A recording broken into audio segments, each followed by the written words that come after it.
Well, welcome. Tonight, we're back. Our first in-studio show. And for anybody who's curious, we're all double vaccinated. We all came in with masks, and we're standing apart. If I can't hold the right thing to do in front of the Board of Health, I'm in deep trouble. Why don't we start with an introduction? Paul Mazzucchelli, Chairman of the Board of Health. Lenny Izzo, member of the Board of Health. So now, Paul, it's been what, 44 years that I've been with the Board of Health, 42 as the agent, and 2 years so far as the board member. So now the board is how many people these Three. days? Three members. You, Lenny, And Ken Evans. and Kenny. Right. Now, Kenny's been on quite some time, too. And Lenny, how long have you been on? 39, 40 years. 39, 40 years. Kenny's Yeah, been on. Lenny was always the baby. Right. We have something to announce. I am no longer a junior member. Paul is junior I am member. the junior member. But now, Ken Al has been on the board. He wants 50 years. Yeah. So this must be his 48th year. 48 years, yeah. 48th Wow. year that Ken's been on. Like I said, we have the experience. And when we do run, during that time, we try to get things done and get things, always raising that bar, because we wanted to show the public that complacency or entitlement isn't part of what we think. You know, we have to prove ourselves. And how do we prove ourselves? By being an efficient board and always improving ourselves for the benefit of the people. Board of Health's a very important job. We're a proactive board. Yeah. We're looking to the future all the time. You know, I mean, Paul and I are both health agents. You know, and Kenny, so we got the experience. We know what we're looking for. So what's a health agent? We act on behalf of the board. We go out and do the actual work. On a day-to-day basis, on the daily basis. So this Almost is like a what- hands-on position. This isn't- Almost like, what it is, like a superintendent's job. Yeah. You know, they answer to the school committee, but yet their job is to run the school. You know, our job is to run the health department. But what's good about it is we actually have the experience of being out in the field and doing and seeing and getting things accomplished, instead of just being a board member saying, okay, you know. Right, you've been in the trenches. Yeah. So that does help a lot. But it's something like I remember, the importance of a board, like when I was asked in my days to speak to the Chamber of Commerce or the Rotary Club or the Lions Club, even the kids in school. And how you do that is say, you wake up in the morning and the first thing you do is some people go to the bathroom. You flush the toilet. That water goes somewhere. Public health has something to do with that. You take a drink of water. The water you get isn't always potable. I mean, it's public health has something to do with that. You eat your food. You eat your breakfast and whatnot as you wake up. Again, public health has something to do with from the farm to the kitchen. You feel healthy. You got your vaccinations and your health checks that the Board of Health made available for you. You put out your rubbish and recycling. Board of Health has something. So no matter what you do throughout the course of a day, public health has touched your life. You mean Lenny's with me all day? All day, All all day. And what happens too, Al, as a finance committee, as the vice chair of the finance committee, when it comes to funding, usually public health suffers from their success. Because, when things are going well, who thinks of public health? Who thinks of the Board of Health? Until something happens, now all of a sudden the health department's on the forefront. And that's what usually happens. But, speaking of on the forefront, over the years, the Milford Board of Public Health, has led a lot of initiatives that have been copied and mimicked By throughout many the state. municipalities, Throughout sure. the state. When we think about the apartments, The apartments were one. We also were the first around to do recycling. The first to do tobacco control locally instead of statewide. We had the restaurant anti-smoking regulation 5 years before the state put it out. Tattoo. and I got such a kick out of the heat you took for being anti-immigrant. Right, but And it you wasn't turned around and you anti-immigrant. said, Mazzucchelli. Does anybody look at the heritage? I know, really. But what we were seeing, though, Al, and what spurred this off was that, you know, we would go into a house on a complaint from a neighbor, and would go into the cellar, and we'd find little cubicles being built. And, you know, it was the old-fashioned cellar. It wasn't a modern-day cellar that they have today that's above the, you know, ground level and whatnot. You know, it was the fieldstone foundation. It was chronic dampness, water on the floor.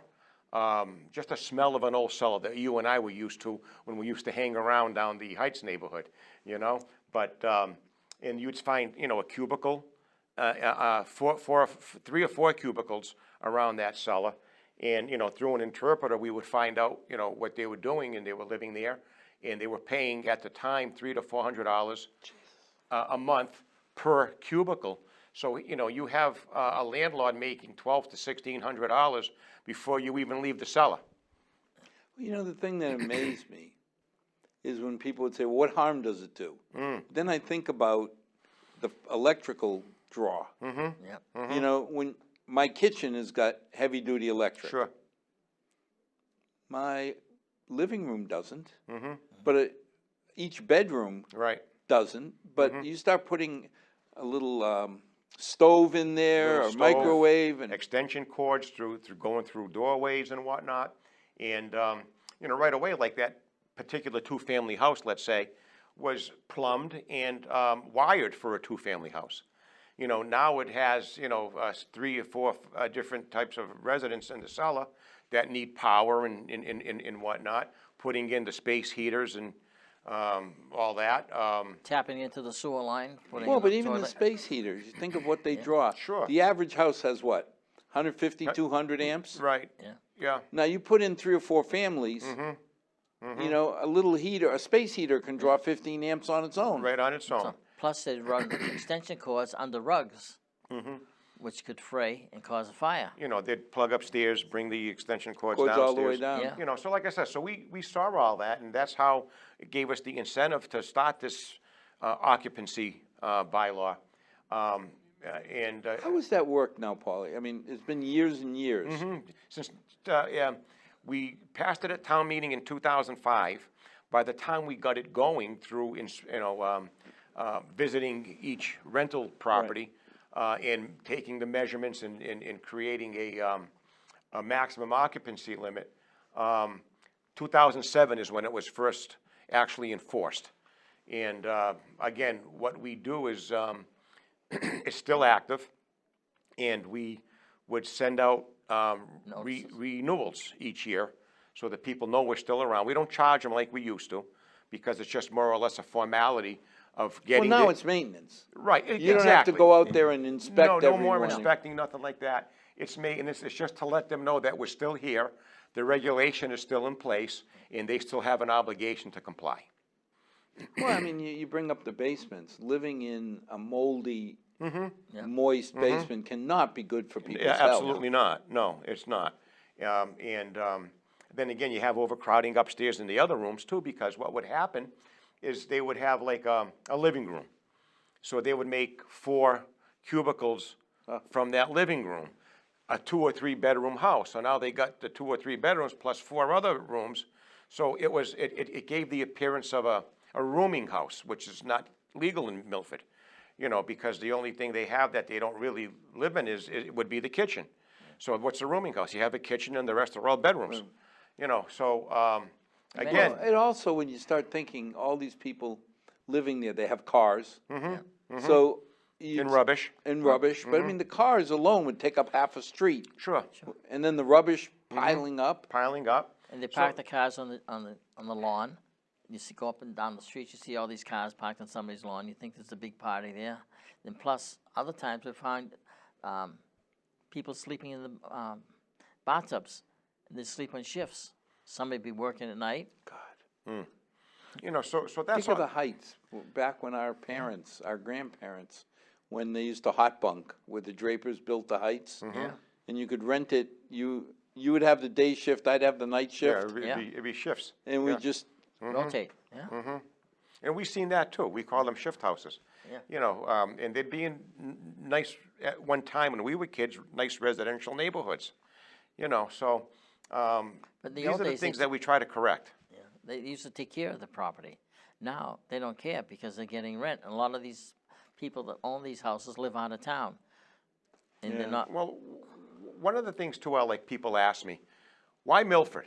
You know, why Milford? Why not Hopedale? Why not Holliston, Hopkinton, the towns that border us? And as you know, and of course Lenny too, being in town all our lives, Milford has their fair share, if not more, than apartment homes. And what happened, you know, they're all 70, 80, 85 years old.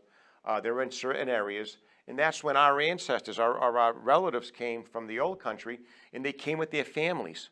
And what they did is they bought or built a 2, 3, 4 family home so they could live there.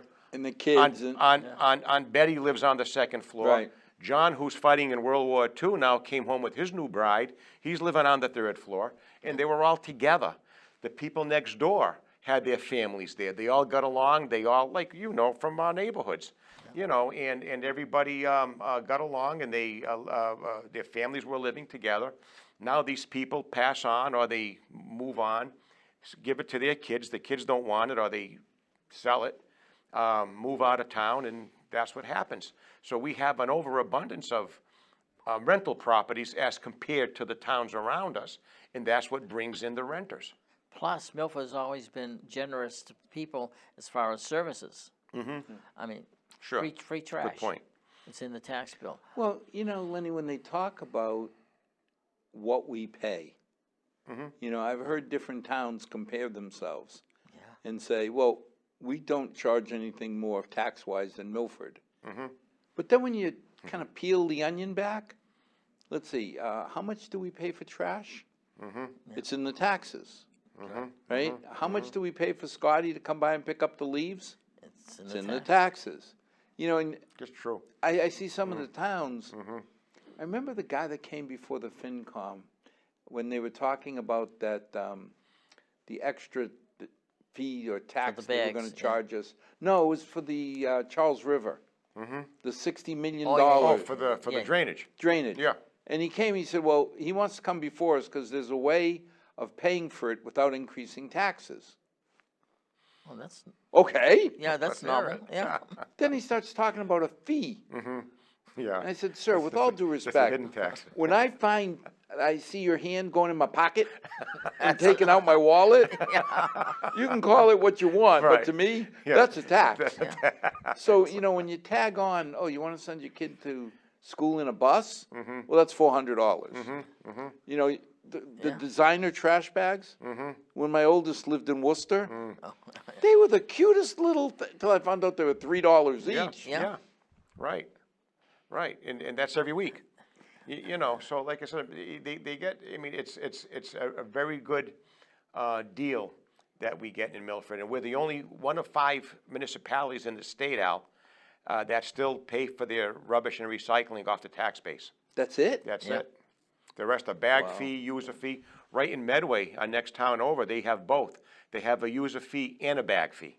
Same that the thing in residents are Mendon. paying. You can only put out 3, I believe it's 3 bags, and then you're gonna pay, I think, $2.50 an extra bag over that. Right, see- but there's a user fee That's to put right. those 3 bags out. Yeah. Right.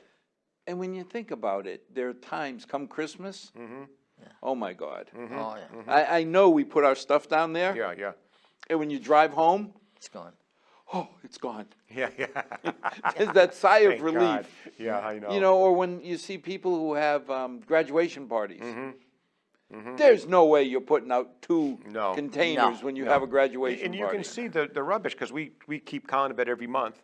And, you know, in December, December's rubbish won't, and same with June, because of the graduation. Yeah, And because the kids are coming home from college, they bring all their stuff home. yeah, that's true too, yeah. And now with this pandemic going on, we see more. Yeah, we see a lot of cardboard and whatnot, because they're all getting the. Oh my God. Yeah. Amazon, I think I have invested, or I should have in Amazon when I see how much my family, every day. Yeah, Yeah. yeah. It's like every day there's 1 or 2 little boxes. And you start cutting them up and all of a sudden the recycle bin gets full real fast. Really fast, And yeah. people are home cooking more than they did before, so. What's going on with recycle? Well, back in 2017, we used to, prior to 2017, the United States and several other countries used to take a lot of their recyclable to China because they really used it. They used the plastics, they loved our paper, and cardboard and whatnot, glass. But what happened is contamination started to come into place. And how that happened, Al, was because they wanted to improve recycling by making it easier for the people. And by making it easier for the people, they had a single stream recycling. Yeah, I remember Kenny was like pretty strongly against Against it, Yeah. and there was a good reason for that. So single stream made it easier for the people, but it contaminated a lot of things, and it cost a lot more money to process it. So now instead of separating it like we used to do, now you take it to the recycling plant, and you have all this labor to take out the paper and put the paper where the paper belongs. Take So out the glass. They still have people Yes, they do. sorting They it. do. Yeah, and so that's, very labor intense, and it costs money. And of course, there's a lot of contamination around too. So because of the broken glass or because of the spillage in various containers. Well, I remember reading that one pizza box Sure. could wipe out a whole bin. Could wipe out a whole whole bin. bin, yeah. Absolutely. So what happened, we were shipping that all to China, and they says, well, what are we doing? We can't use a lot of these products because they're contaminated. Plus, we're a big country ourselves. We have our own waste. Why do we want to take other people's rubbish? So that's when they stopped, and they took care of themselves, and they just abruptly stopped us, Egypt, several other Middle Eastern countries. And what do we do? What do we do with it? And I remember watching 60 Minutes, and they were talking about this recycling problem, and they showed an area of all the bales of plastic bottles and whatnot, because they bale them. And the reporter was looking at it, and he goes to the man. He says, how many acres? He goes, this isn't acres, this is miles. We have miles of these recycling of these plastic bales that we don't know what to do with them. Again, when you have a recycling product that no one uses, it now becomes a waste. Right now, because of the labor intense, the contamination and whatnot, we're paying $110 a ton to recycle. Now, when you say contamination, it's like what? What's the spec? 5%? They say it's a lot more now. Yeah, it's 10% they're saying right now. They We're say- at 10, but I thought China said if you're greater than 5%, we want nothing to do with Right, it. Correct, yeah, yeah. so we're greater than that. And again, so with all that, it's $110 a ton that we're paying, which at one time was our lifesaver. Well, that costs more than trash. Trash is $67 a ton. Oh, okay, I'm slow here. I'm separating my recycle because I'm helping the town Right, in the environment. and the environment. And, all, and now you're telling me I'm really costing the town Almost 50 double. bucks Yeah. a ton.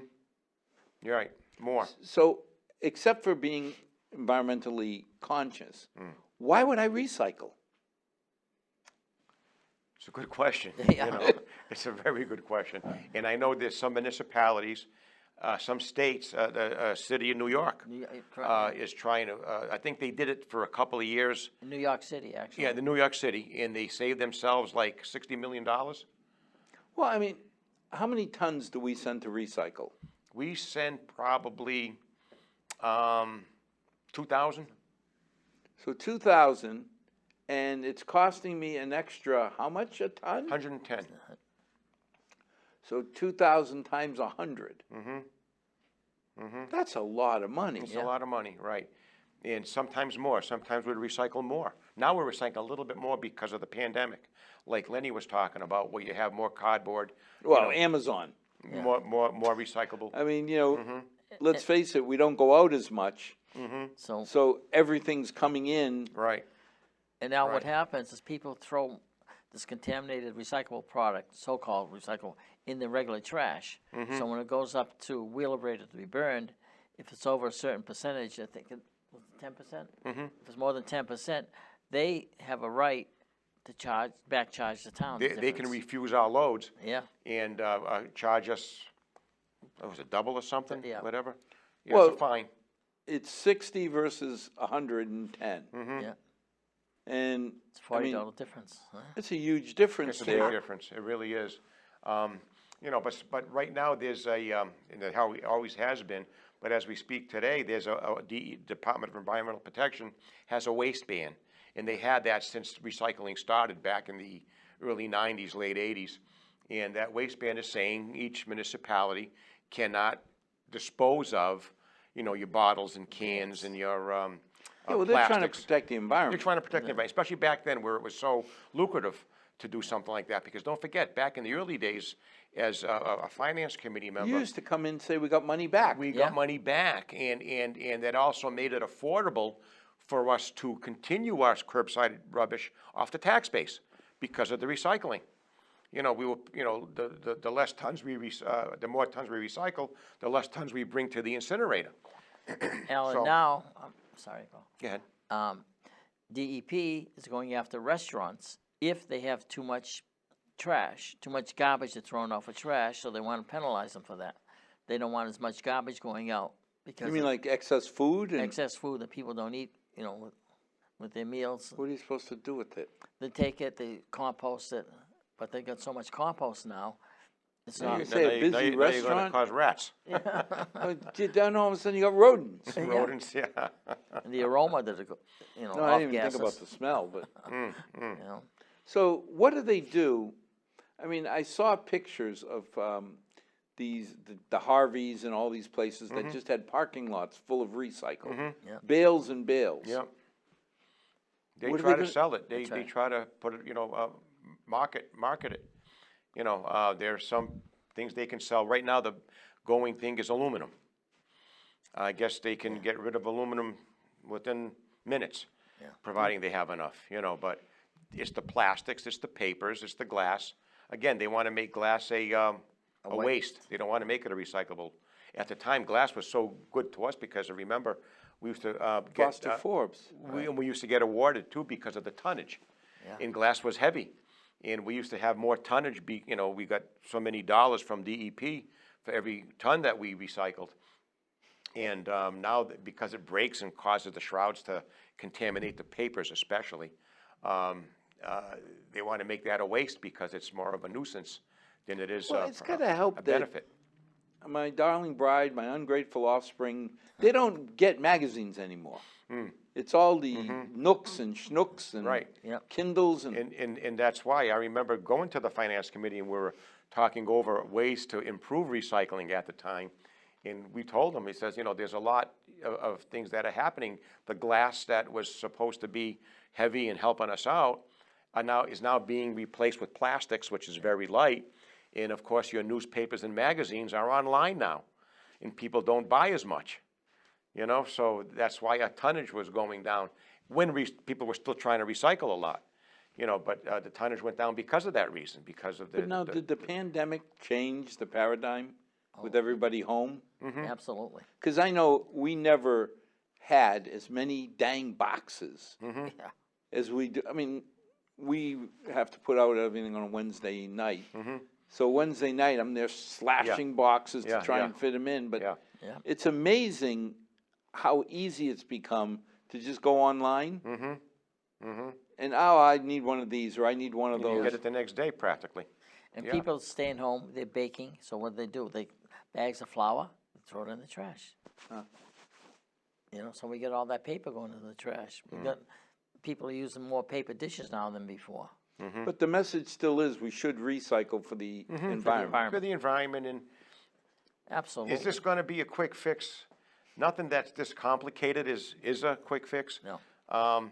But it's probably the industry leaders really see no end in sight. You know, your Harveys, your Waste Managements, and Republic Waste, they see no end in sight right now because there's no market for it.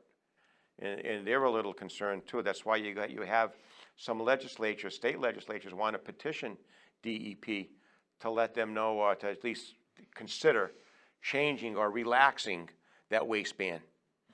You know, so you can throw more away. So than now we look around and everything's COVID. How does the Board of Health get involved with COVID? Well, part of our responsibility is to protect the health and safety of the residents. any communicable disease or infectious disease. We have to, be aware of and do everything we possibly can to protect the public. We have to track all those diseases and see where the different clusters are, and to see where we have to concentrate our responses to. And like we hire the visiting nurses to do, contract tracing for us and things like that. And we would say this section of town needs more. Yeah, one of the things, even like before the vaccine was being developed, we were always told in public health school and whatnot, if there's a pandemic or an epidemic and there's no vaccine, education and awareness is the next best thing. You're educating the public, you're making them aware of what's going on, educating them of what to do, following the universal health precautions.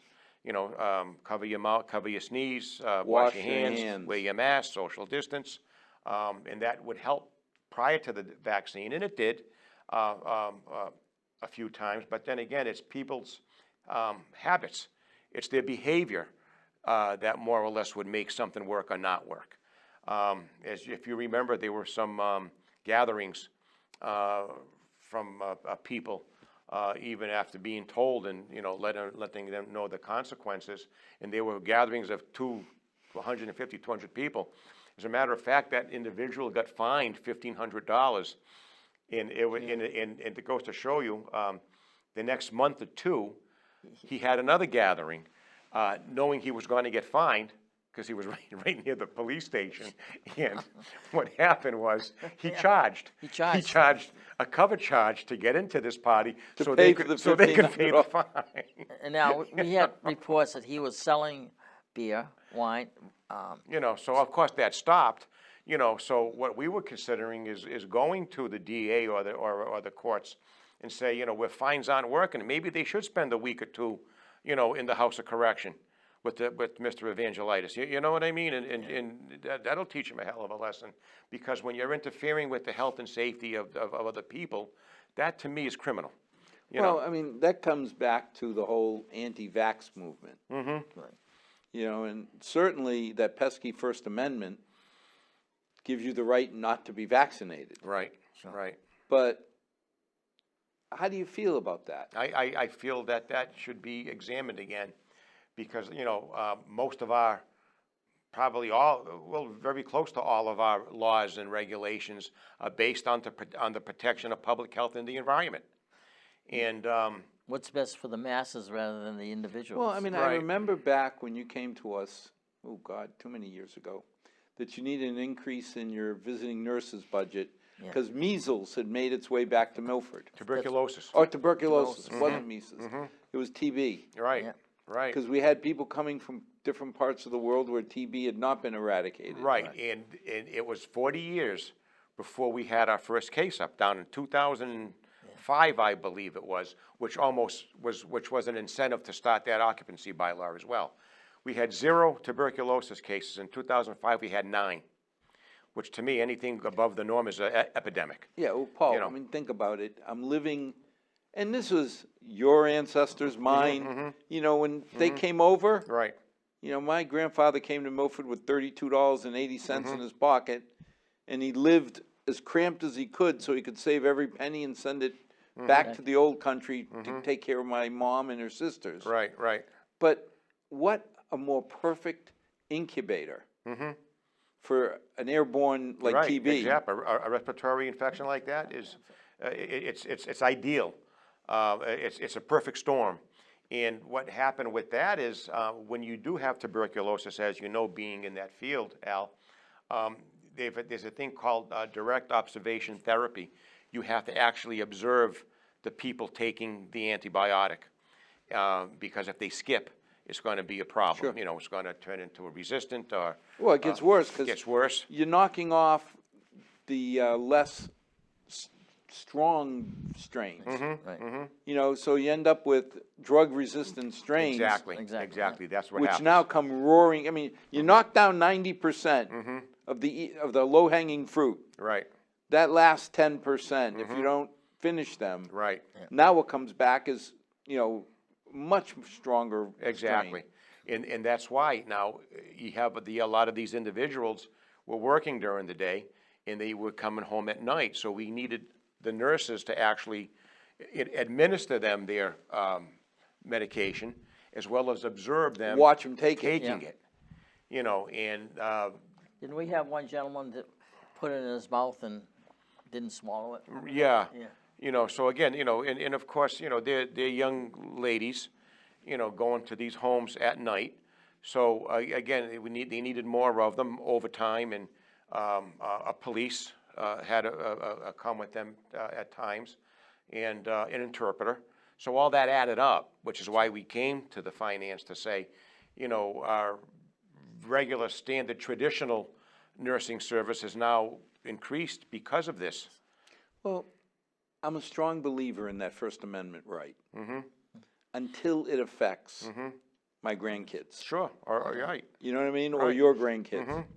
So I have no problem somebody saying, I don't want to be vaccinated against mumps, anything. But Fine. But what about us? We have a right. My grandchildren have a right to stay healthy. And But that's my point. I won't tell you that you have to be vaccinated. Right. But don't come to my school. Perfect. Because now you're putting my kids, just like we did, you know, with the TB. Right. Right. You know, if you decide not to take your medicine and not to go the whole treatment, well, when you come to school, kids are kids. Right. I can't blame the kids. I don't care No. where Right. they're from. Exactly. Kids are kids. But they're going to contaminate Right. the whole class. And how many kids, school-age children, were in a particular home at that time with somebody with tuberculosis? You know, so they're a contact. But it's the same thing now with COVID. You know, I mean, I remember when H1N1 first came out, and Right. everybody panicked. Then the avian flu came out, everybody panicked. And the good news was, it was enough of a panic that people washed their hands. That's right. When Mike Newstein came here, the head of infectious diseases, Right. he came on the show, and I said, Mike, is there anything that I can do better than wash my hands as often as I can? He goes, yeah, disinfect them too. But that Right. was it. Now, I'm hoping, you think about seatbelts when we were kids. I remember my first 1965 Malibu. What are these seatbelt things? We tucked them behind. You know, never wore them till Never all wore of a 'em. sudden you had a kid. Now all of a sudden you had to wear your seatbelt because otherwise they're going to see Dad not wearing it. Right. You know. Right. So if Daddy and Cookie aren't wearing it, Yeah, they're why gonna- should I? Exactly. Now all of a sudden it's like Pavlovian for me. I get in the car even when I'm alone and automatically put Put it this. right on. Right. So I'm kind of hoping that Yeah. some of these habits we've picked up. Yeah, I think so. I think so. Especially now where it lasted so long, it became part of your life. You know. yeah, but And- now, I'm sorry. Go ahead, Lynn. What you're seeing is a lot of the little older generations, the 30s and the 40s, they feel as if they're invincible. They don't need this shot. They don't want to get it. They get a first shot, but they don't want the second one. And But you know, it amazes me because even if, I mean, let's face it, at 30 years old, we were invincible. oh, absolutely. Right, You know, right. nothing could stop us, right? But wait a minute, you got your parents, your grandparents. Yeah, but when you get enough beers in you, you don't think like that. Yeah. Well. and How are this we is- doing overall for vaccinations here in Milford? Vaccinations, we're doing well. Milford's doing very well. Lenny, what was the percentage we have so far? 70%. Really? Right, Yep. yeah. And like I said, we got involved with that clinic in Uxbridge. There were 5 towns, Milford was one of them, you know, and we were the largest town there. And people kept asking too, well, I'm glad we can say this on your show, is that why wasn't that in Milford? And what the reason was is because, first of all, we have the population, we have the locations, we have several of them that were approved by the state. And we have the type of population that we have too, very diverse. And they were saying, well, why wasn't it in town? And what the Department of Public Health said, and Governor Baker, is we were too close to Gillette Stadium.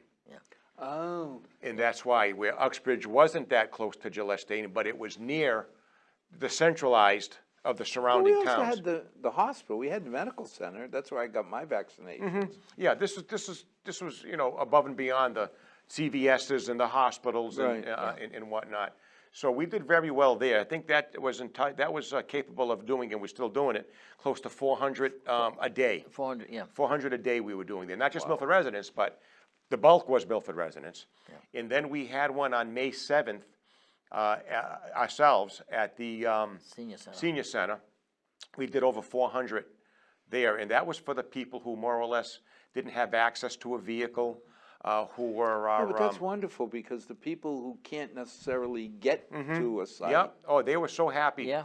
that they were there, and it was from 18 years and up, and a lot of the immigrant population came, which was very good. You know, they were very pleased and very happy. We had interpreters there. We had our nursing service, EMTs. It ran like a Swiss watch. Everybody in town got together and they worked And they terrific. worked very, very good with Police, that. fire. You know, and our hats off to our office staff, you know, Jackie, Lisa, Joan, and Hannah. And Mary. And Mary, of course, too, who's our nurse. So everything worked out well. We had one just last Wednesday at the high school for 16 and 17-year-olds and their guardians or parents. We did 300. we did a little over 300 Wow. for that. One is coming up too, Al, next Wednesday, because now Pfizer they got approval For the kids. Yeah. for 12 and up. So we're going to have that clinic at Stacy School Oh, to nice. make it convenient for the students. No, you're too old for that, Al. And Well, no, but you think about it, it's not just convenience, because the high school's only a mile away. no, I know, yeah. But it's the kids are already familiarity. there. The kids are already there too. The kids are gonna feel a lot more comfortable, because they're going to Stacy. Yep, yep. So going an extra time to Stacy, that's gotta make them, their tension level go Sure. down. And it'll be during class. Oh, during the day. During school. Yeah. It's going to be during school. So they're there anyway. We're going to be in a different area, you know, and like we did with the high school. We were near where the school committee meets, the front resource center, entrance, yeah. near the media center. Yeah. And last week, and the kids came, you know, on their So break. you did it right at the Teachers Resource Center. Absolutely, It's yep, yep. Can't And- get easier than and- that. And they went to the media center to, you know, to have that 15-minute break. Oh, yeah, you had to sit for 15 Yeah, minutes. yeah, right. And again, everything worked out well. I mean, in the school department has been very cooperative with the Board of Health, the principals and the superintendent of school. Some of the children would come in, and we'd give them a form to fill out. They didn't have their parent's signature on it.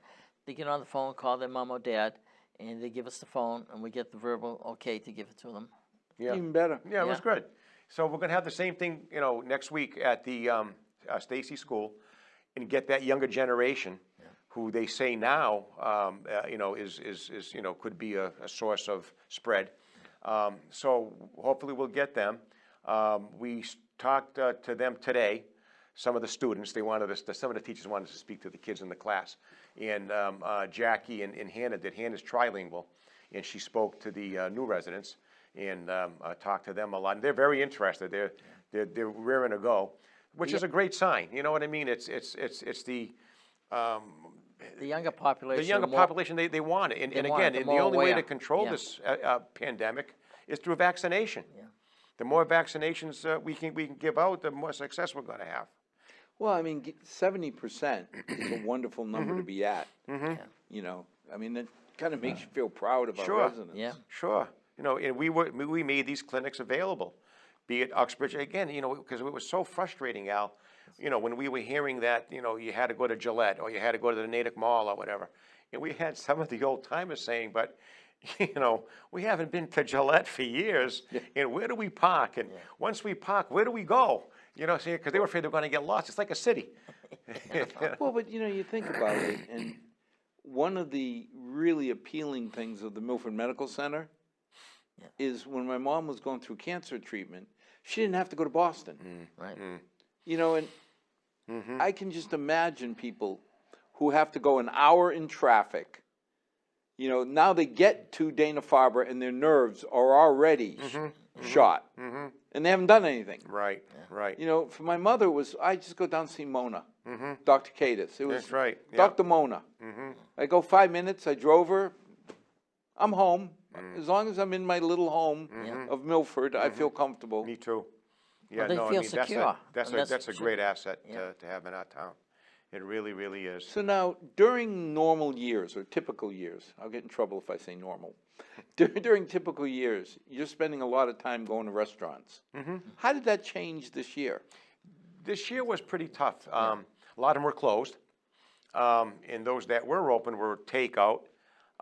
Even though they were takeout, they still had to be inspected. They had to be inspected, but it was done, especially when we were starting to spike, we couldn't go. I mean, the Department Yeah. of Public Health advised us, don't go, don't go, but give them advice through, online information and emails and things like that. But you did hundreds a year of these inspections, right? What they did before they started opening up is the board sent out information to them, what they have to do, what they have Right. to be care of. Watch out for this, watch Like out for checklists, Yeah, So now, how, you say you can have 25% capacity. I own a restaurant. I'm dying. I can't even break even. right? Who watches that I don't slide in more and more people? Usually we have a lot of inspectors out there called the public. Oh.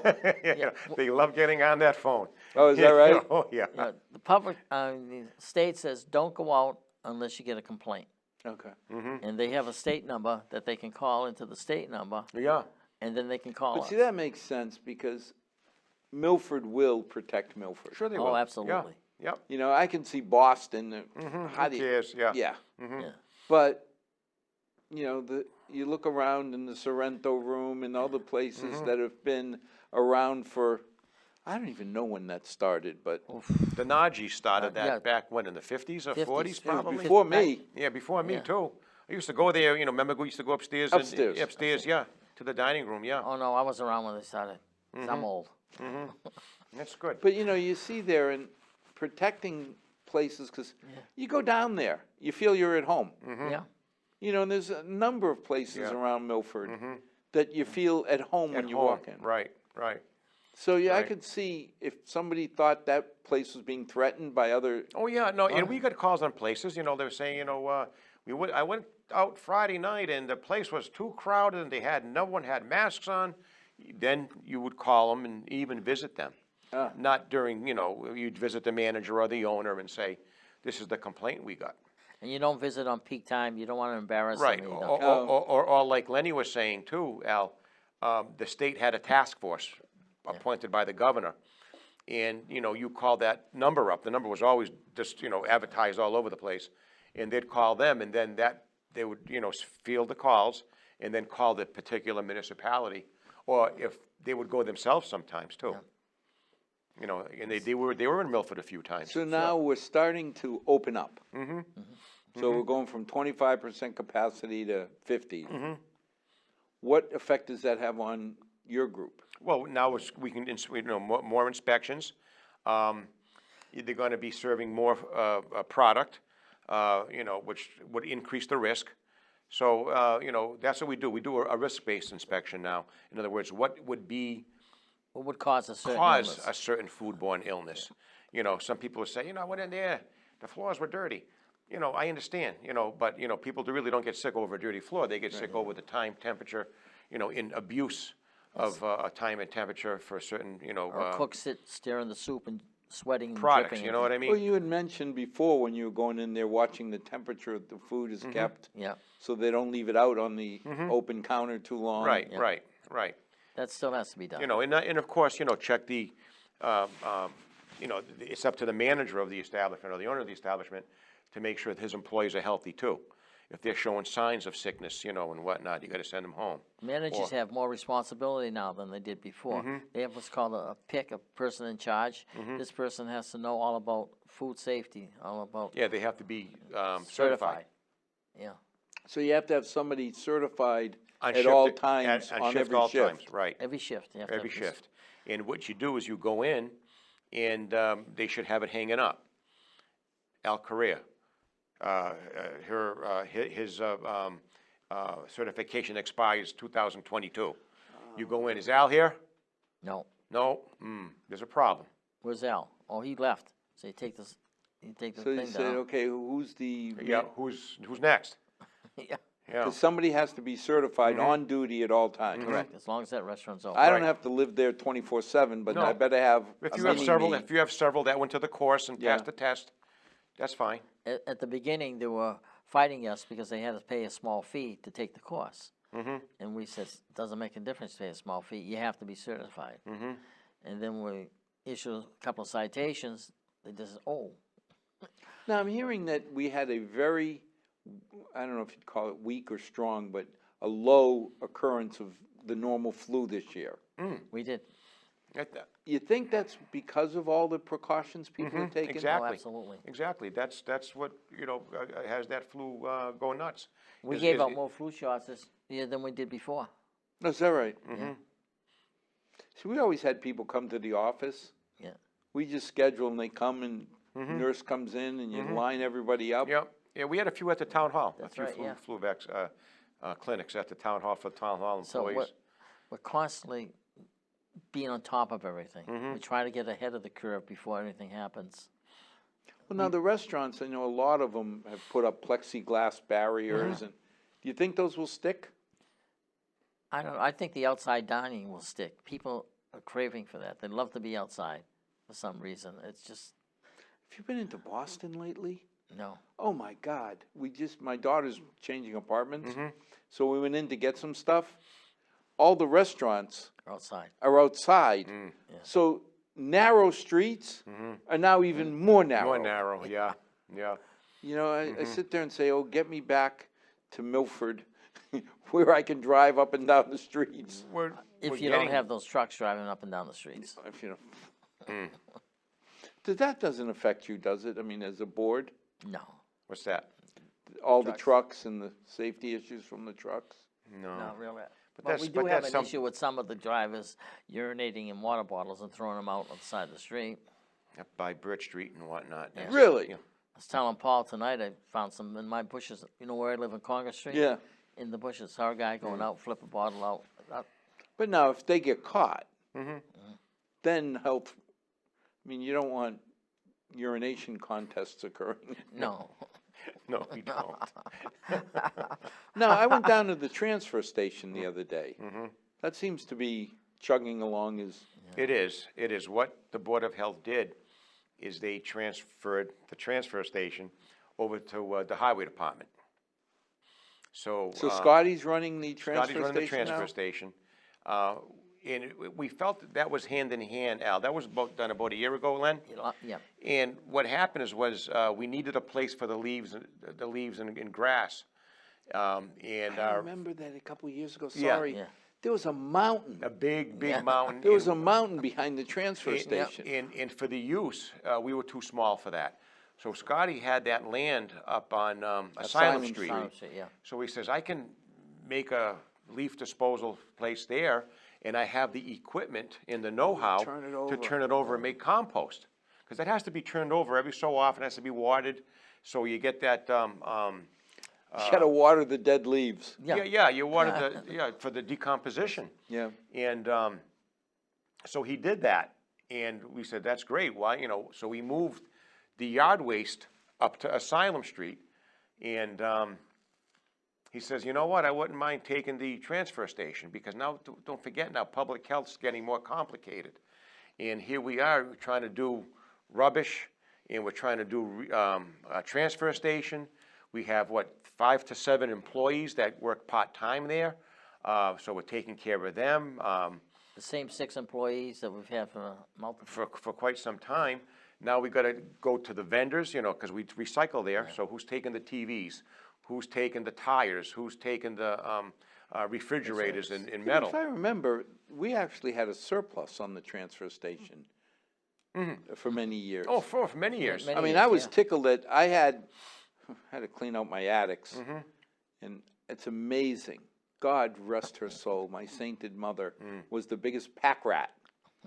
Every document her granddaughters ever touched was stored away in nice. boxes Yeah, in yeah. the attic. Yeah, We yeah. never even knew. Yeah. She must have been sneaking them up there. Yeah, So when we started taking everything out, it's like, I can't put this down on the street. I'll Yeah. take up the whole street. Yeah, But it yeah. was like $20 or something. Yeah. Oh, yeah, for the shredding of the, Well, just to get, I got a You sticker got a for my sticker. car. Yeah, Yeah. you get the sticker, yeah. It was wonderful. It was great, you know, but it became too much, you know, for us to handle, and that really wasn't public health, you know what I mean? We had to spend more time in what the whole meaning of a Board of Health was.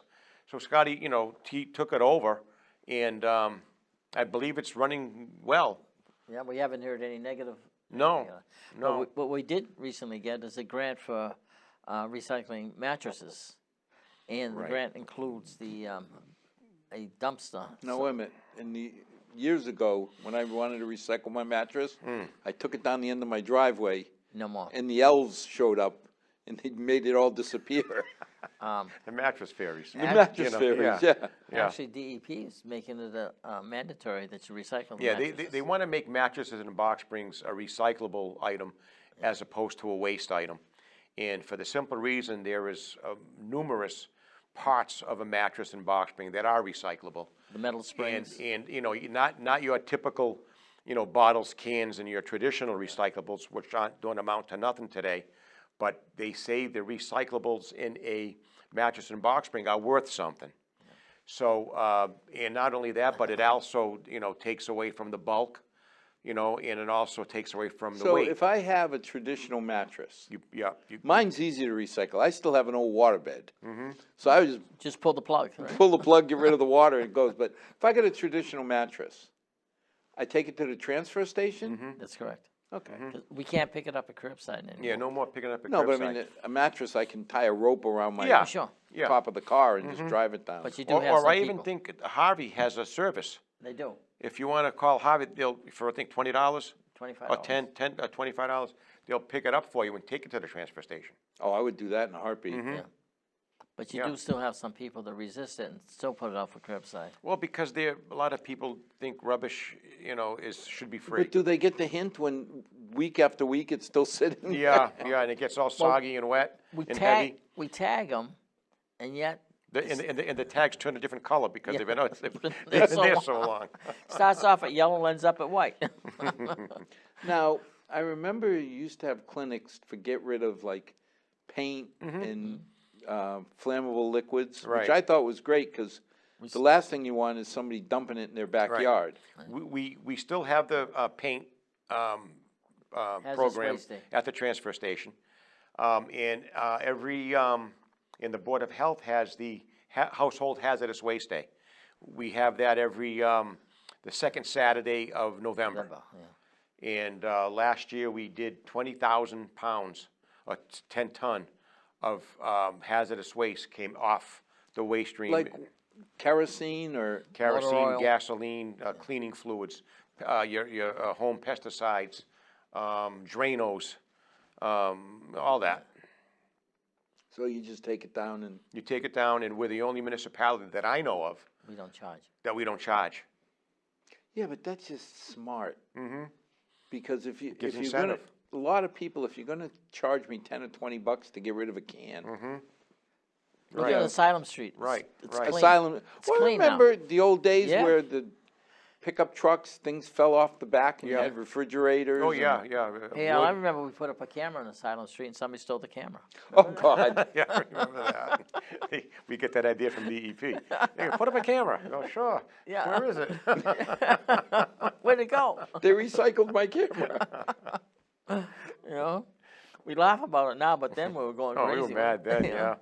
And then Yeah. I remember a gentleman that the police department stopped, and he had a pickup truck, and his kid was riding in the back of the pickup truck, and he says, you know, your son's throwing this stuff out of the thing. He could, I didn't know you were doing. What were you doing that for? The kid said, but Dad, you told me to do that. So what else is new and exciting with the Board of Health? Right now, like I said, we're working on the pandemic. There's What's that new is proverbial light at the end of the tunnel, What's new and exciting is giving the young children the shots. giving the young children the shots. a And plus. statistics-wise, we lost well over 100 residents from this pandemic. In Milford? In Milford alone, not the surrounding towns, in Milford alone, well over 100. I got to get the exact number. That was from when it started just last year up until now. So that's something, you know, that We had about is, 3,000 Paulie, cases. is something that we really, you don't have to get the exact number. You tell me it's around 100, a little over. and my heart stops. Mm-hmm. You know, you start thinking of how many people's parents, Yeah, manners, grandparents, you know. The effect it had on families. yeah. You know, so again, a lot of, you know, the effect this disease had on families and economics and whatnot was much greater than the disease itself, you know? So that's something where, as a Board of Health, we're concentrating most of our energy on, as well as still doing the mandated responsibilities that we have to do. And like I says, Yeah. hats off to our office because they're doing These kids are above and working. beyond, yeah. above and beyond. And again, Well, they're the but sleeping giants of That's been local, something local that government. when people say what a great job the select board is doing, Mm-hmm. the FinCom, I said, no, it's the department heads. You're right, right. The real Yeah. treasure in Exactly. Milford are that the department heads love Milford, Right, right, right, They work exactly. together. you Right. know? You call up the fire department, they never turn us down. Call the police department, they never turn us down. The police department was even taking people down to Gillette Stadium for shots. Well, I remember the fire department when we had to take the class pictures for your son and my daughter. And they rolled up ladder 1. And I had to get up on the ladder. And it was funny because I asked Teddy and crew, I said, I didn't mean for the whole dang fire department. And they said, no, Al, you don't understand. We have to go as a group. We're happy to help the kids, but if there's a fire, Yeah. I'm just gonna throw you off Throw the you off back. and go. We've already And got the team. we're all here. The team is here, ready to roll. But it was really nice that Yeah. the fire department, they could have said no. Of course they could have, yeah. You know, Yeah. but they probably had some of their cousins, nephews, Sure, nieces. absolutely. Were you Yeah. the person we heard about that was hanging on? They had white nickels on the thing. No, That was you? I just went up, took the picture, and ran right back down. That's it. down, yeah.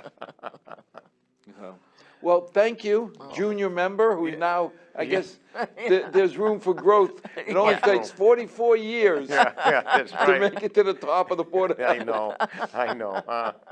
But as always, we look at the different departments and the character of the people, the special people in Milford. Everybody has an opinion, but there's fewer every year that not only have an opinion, but are willing to go and do the work, as you see 2 people here. The next time we'll bring Jackie on, Yes, we will. and Yep, we'll get to talk to her. yep. But as always, thank you for joining us. To our 6 loyal viewers, may God bless, and may tomorrow be a better night than tonight.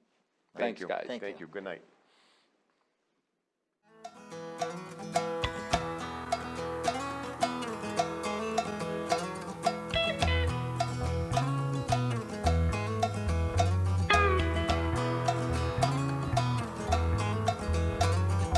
Not too long since I've been home.